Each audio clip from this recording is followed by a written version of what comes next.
Shalom, everyone.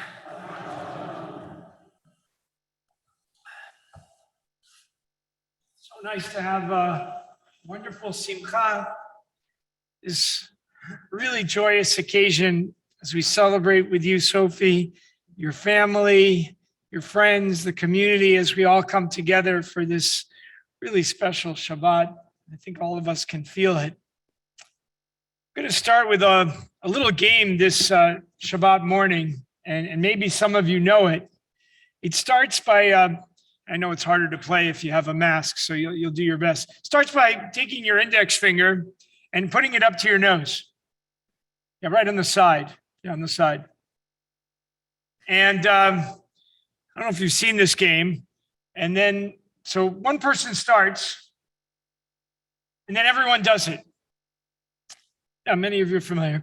The last person to do it then has to do whatever action needs to be done. I was thinking back to college where I was living with a bunch of 19-year-old young men in a suite. So we played this game a lot.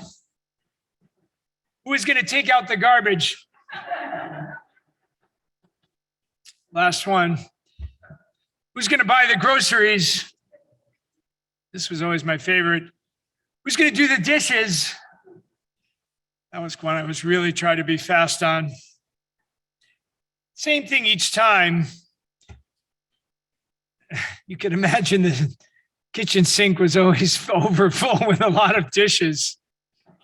But underneath this game and this reality is that people don't often want to take responsibility, and that they often prefer to pass the buck on to someone else. And of course, that can be true on the more mundane dishes level, as well as when the stakes are much higher. Often people prefer to abdicate their moral responsibility for their own actions, let alone someone else's dirty bowl. I was thinking about this, not just merely in apartment dynamics, but in serious matters. Do we actually take responsibility when we should? Last week, we learned of another tragic school shooting. 4 teens killed, 7 injured. Our hearts go out to the families and friends. Our country seems to be unable to do anything to help save people's lives. And of course, it really bears mentioning that most people do not die in these kinds of shootings. They die every day without any headlines. Now, this time prosecutors are trying something different, something new. They're not just holding the shooter responsible for this devastating crime, but also his parents. No parent has ever been convicted of a homicide offense in connection with their child's mass shooting. And so this would break new ground. In this instance, the prosecutor is charging the parents with gross negligence, buying their child a semi-automatic gun as a gift, perfecting his ability to use it, laughing as he went online to buy ammunition, and then ignoring all of the clear warning signs of the threat that their son posed. And I, for one, hope that this new legal strategy will make people more responsible for their firearms, preventing loss of life. But it's a clear reminder that we are responsible not just for ourselves in our own actions, but for others as well. Now, this morning's Torah reading portrays a truly great moment of leadership, of taking responsibility. Last week's Parsha ends with Joseph. He's still pretending to be only the viceroy of Egypt. He has not told his brothers that he is Joseph. And he's informed the brothers that since Benjamin has stolen the silver goblet, which we know was planted in his bag, that Benjamin has to stay and be thrown in jail or be Joseph's slave to account for his actions. And then Judah approaches the viceroy, whom we know is Joseph. Va-yigash elav Yehuda. And then we have the longest soliloquy in the entire Torah.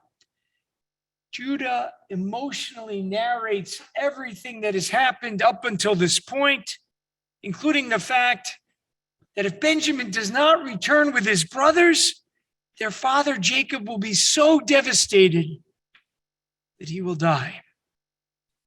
And next, he takes responsibility.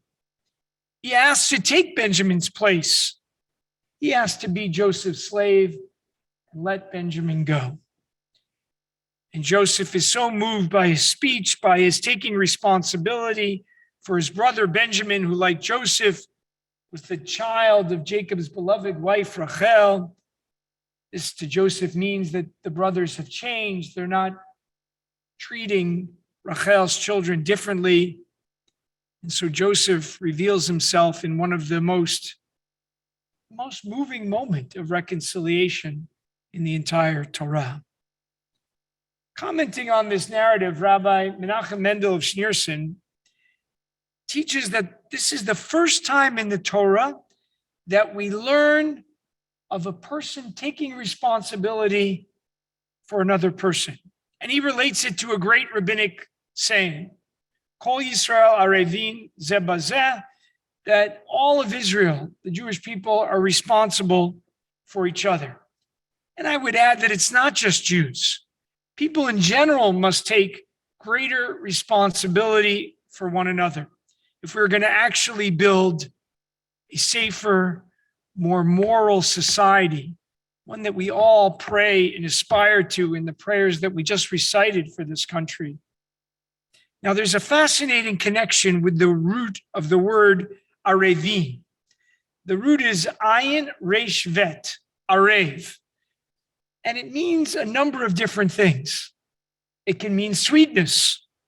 There is, of course, a sweetness to being part of a group, to being part of a people, to being part of a family which supports each other with love and kindness. But this root arev means other things. La'arev can mean a mixture. We learn that to be responsible for one another is to be mixed with each other. And of course, in Judaism, there's great power to being mixed into a group, 10 adults coming together to form a quorum, a minyan, which we need twice a day, every single day in person here. That allows us to say prayers like the Kaddish. If you're mixed with others, then you're intertwined with them. Then you actually care about them deeply. Judah sees himself as intertwined with Benjamin and in Benjamin's life most intensely, willing to take his place.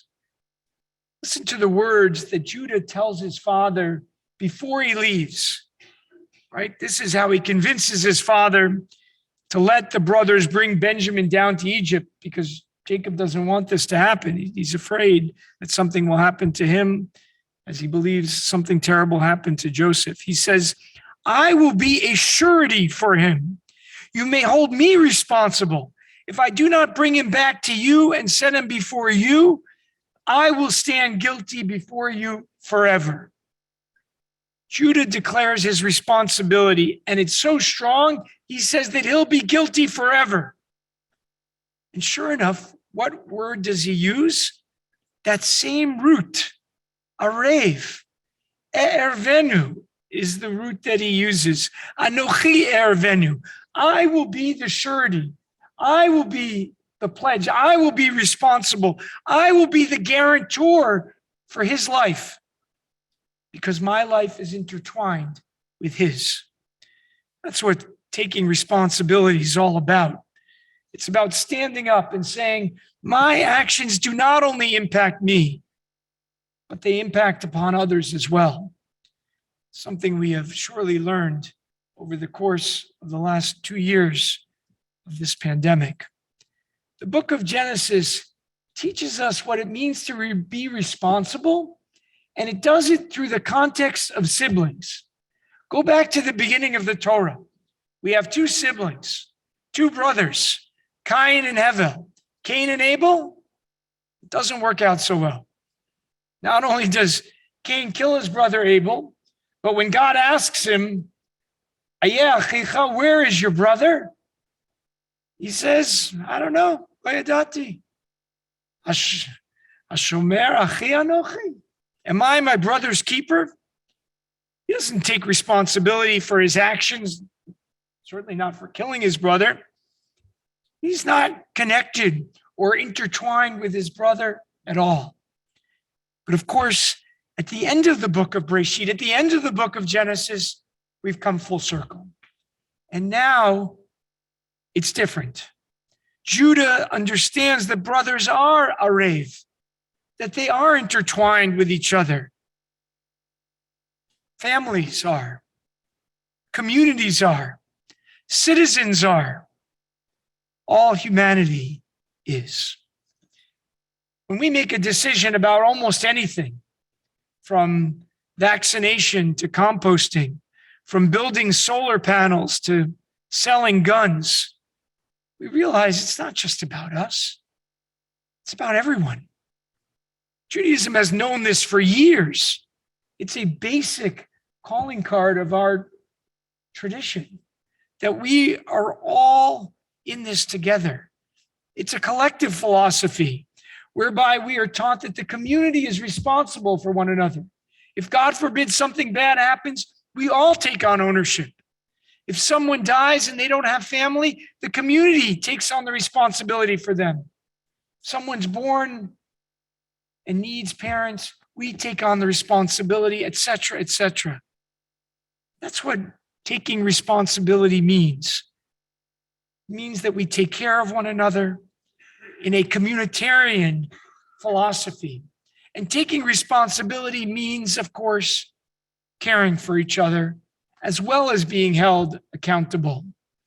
In the case of the Wisconsin school shooting, taking responsibility for buying a gun for an unstable child or any child, a semi-automatic gun. Dare I go further in that by not insisting on basic gun safety regulations like background checks and licensing, the same things that we do for our automobiles when we drive, I would say Congress is complicit in the many dangerous uses to which guns can be put. It's time for all of us to follow the example of Judah. It's time for us as a society to take more responsibility for one another. And I pray that we can do that, and let us say, Amen.